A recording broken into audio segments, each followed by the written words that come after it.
అసలు ఎటువంటి శనగపిండి వాడకుండా ఓన్లీ బియ్య పిండితోనే ఇక్కడ నేనైతే చక్రాలు, చెక్క పకోడీ 2 ఐటమ్స్ అయితే ఒకేసారి పిండి కలుపుకొని ప్రిపేర్ చేయడం అనేది జరిగింది. అసలు శనగపిండి లేకుండా ఎలా చేశాను, టేస్ట్ ఎలా వచ్చినాయి అనే విషయాన్ని, వీటిని తినడం వల్ల ఏంటి ఉపయోగం అనే విషయాలు కూడా అన్నీ నేనైతే ఈ ఫుల్ వీడియోలో అయితే అప్లోడ్ చేస్తున్నాను. ఇంట్రెస్ట్ ఉన్న వాళ్ళైతే చివరి వరకు చూడండి, చెక్అవుట్ చేసేయండి. చక్రం అయితే ఏమాత్రం కూడా ఎరగలేదు. చక్కగా చక్రాలు అయితే అచ్చులుగా చక్కగా చాలా నీట్గా బాగా అయితే వచ్చాయి. ఐటమ్స్ అనేది నేను ప్రిపేర్ చేసిన తర్వాత నేనైతే చాలా మందికి చక్రాల్లో ఎటువంటి శనగపిండి వాడలేదు అని చెప్పి అయితే చక్రాలని, చెక్క పకోడీని టేస్ట్ చేయమని ఇస్తే వాళ్ళు అసలు ఎలా చేసావు, చాలా టేస్ట్ ఉన్నాయి, చాలా బాగున్నాయి అని అయితే నాకు రివ్యూ ఇచ్చారు. మీరు కూడా చివరి వరకు చూడండి. మీకు కానీ ఈ ప్రాసెస్ కానీ అంతగా నచ్చినట్లయితే కంపల్సరీ నా ఛానల్ని లైక్ చేసి నన్ను సపోర్ట్ చేయడం అయితే మర్చిపోవద్దు.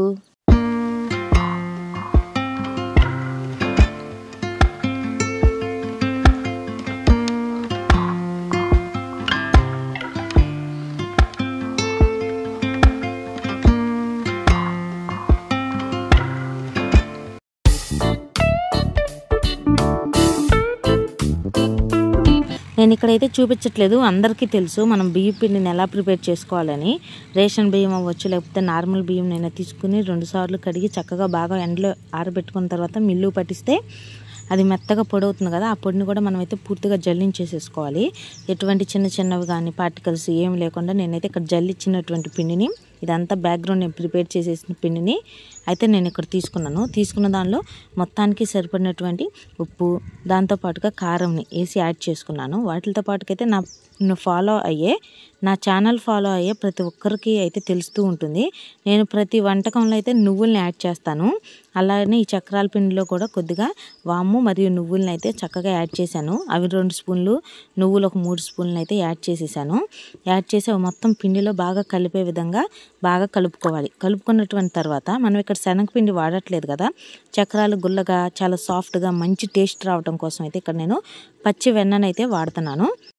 ఎక్కువగా అయితే అసలు ఏమీ పట్టదు, ఒక 2 నుంచి 3 టేబుల్ స్పూన్ల పచ్చి వెన్న వేసుకుంటే సరిపోతుంది.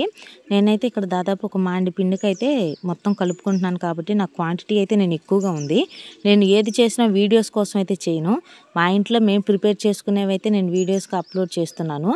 అది ఆల్రెడీ నా ఛానల్ ఫాలో అయ్యే వాళ్ళకి కూడా అర్థమవుతుంది. వీడియోస్ వరకే పర్టికులర్గా చేస్తే చక్కగా కొద్దిగా పిండితోనే మనం వంట అనేది ప్రిపేర్ చేసుకోవచ్చు. కానీ నేను ఇక్కడ అన్నీ ఎక్కువ మొత్తంలోనే చేస్తున్నాము, ఎందుకంటే మా ఇంట్లో మేము ప్రిపేర్ చేసుకునేవి కాబట్టి నేను వాటినే వీడియో షూట్ చేసి అయితే పోస్ట్ చేసుకుంటున్నాను. మీకు రుచికి సరిపడినటువంటి ఉప్పు, కారం అయితే మీరే అడ్జస్ట్ చేసుకోవచ్చు. దానికైతే పర్టికులర్గా ఇంతే వేయాలని అయితే లేదు, ఎవరిష్టం వాళ్ళది కదా. అలానే దీనిలోకి ఇంత పిండిని నేను కలపడం కోసం అయితే ఒకేసారి మొత్తం కలవాలంటే పెద్ద బేషన్లో వేస్తాము, కానీ చెయ్యి తిరగదు. అందుకనైతే చక్కగా కొద్దిగా వాటర్ పోసుకుంటూ కొద్దిగా అంటే ముందుగానే ఉప్పు కారం మొత్తం కలిపేసాం కాబట్టి ఎటువంటి ఎక్కడైనా ఉప్పు స్టాక్ అయిపోయిద్ది అంటానికి అయితే ఉండదు. చక్కగా కొద్దిగా వాటర్ పోసుకుంటూ దానికి సపరేట్గా ఉండలు చుట్టుకుంటూ పక్కన పెట్టేసుకోవాలి. ఈ విధంగా నేను వీడియోలో చూపిస్తుంటే మీకు అర్థమవుతూ ఉంటుంది, స్కిప్ చేయకుండా. అప్పటికి నేను 2x స్పీడ్లోనైతే వీడియోని పోస్ట్ చేస్తున్నాను.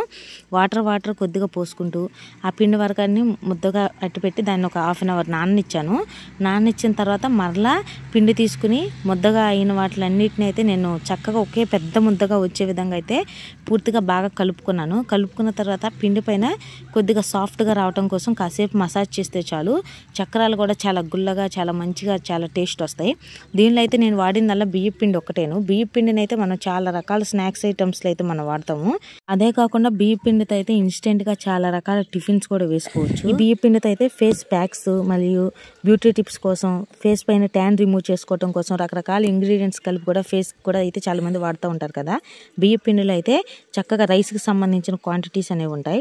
ఇవి తినడం వల్ల వీళ్ళు తినొచ్చు, వీళ్ళు తినకూడదు అని అయితే ఎటువంటి రిస్ట్రిక్షన్స్ అయితే ఉండవు. పిల్లల నుంచి పెద్దవాళ్ళ వరకు, ఈవెన్ షుగర్ వాళ్ళు కూడా అయితే వీటిని చక్రాలని స్నాక్స్ ఐటమ్గా కూడా అయితే వాళ్ళు ఫుడ్లో ఇంక్లూడ్ చేసుకోవచ్చు కదా. ఇటువంటి బియ్య పిండిలో అయితే ఫైబర్ కూడా అధికంగా ఉంటుంది. ఇంకా మనం కలిపి పెట్టుకున్నటువంటి చక్రాల పిండిని అయితే చక్రాల గిద్దల్లోకి వీడియోలో చూపిస్తున్నాం కదా, అలానే పెట్టుకుని బాగా లూజ్గా చేసామనుకోండి ఫాస్ట్గా దిగేస్తాయి, ఆయిల్ కూడా పీలుస్తాయి. పిండిని అది కొద్దిగా గట్టిగా ఉంది, మనకు కష్టమైనా సరే బలంగా ప్రెస్ చేసుకుంటూ నొక్కుకున్నాం అనుకోండి ఎటువంటి ఆయిల్ పీలవకుండా మన చేతికంటూ ఆయిల్ అవ్వకుండా ఉంటుంది.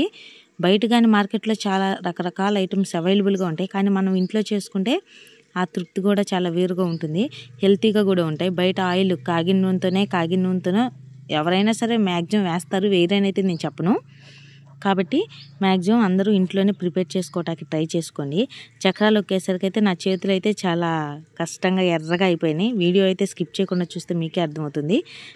చక్రంగానే తీసుకురావచ్చు.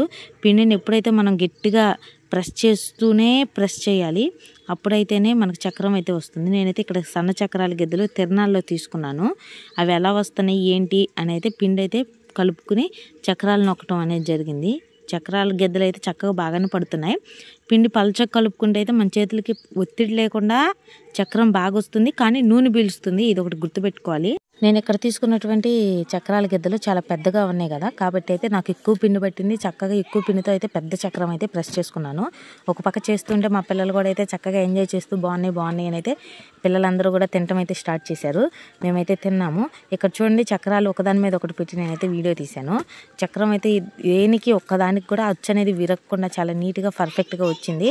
తక్కువ ఆయిల్ కూడా పీల్చినాయి. ఎటువంటి ఆయిల్ కూడా చేతికి అవ్వట్లేదు. నేను చెప్పిన టిప్స్ కానీ నచ్చితే కంపల్సరీ నా ఛానల్ని సబ్స్క్రైబ్ చేసుకొని నా వీడియోస్ని సపోర్ట్ చేయండి. మా అక్క వాళ్ళ అబ్బాయి ఇందమ్మా నేను వీడియోకి రివ్యూ చెప్తాను అని అయితే చక్రాలు తింటూ నాకు రివ్యూ చెప్తున్నాడు. ఒకసారి మీరు కూడా టేస్ట్ చేస్తే సూపర్ అన్నట్టుండేది. మీరు కూడా లైక్ చేసి సబ్స్క్రైబ్ చేసి షేర్ చేయండి ఎవరికైనా.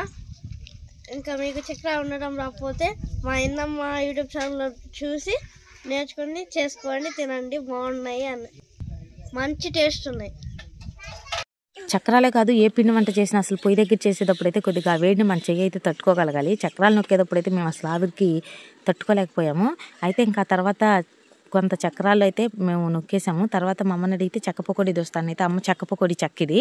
ఆ చెక్కను చక్కగా బాండీ మీద నూనె అటు ఇటు డొల్లిపోకుండా పెట్టి పిండిని కొద్దిగా తడి చేసుకుంటూ, ఈ పిండి కూడా సేమ్ అంతేను గట్టిగానే కలుపుకున్నాము. ఎటువంటి వాటర్ అనేది ఎక్కువగా యాడ్ చేయలేదు. చక్రాలు ఏ పిండి అయితే మేము నొక్కాము అదే పిండిని అయితే పొయ్యి పైన చెక్క పకోడీ చెక్క పెట్టి దాని మీద అయితే చక్క అమ్మ చూపిస్తున్న విధంగా అయితే దూసుకోవాలి.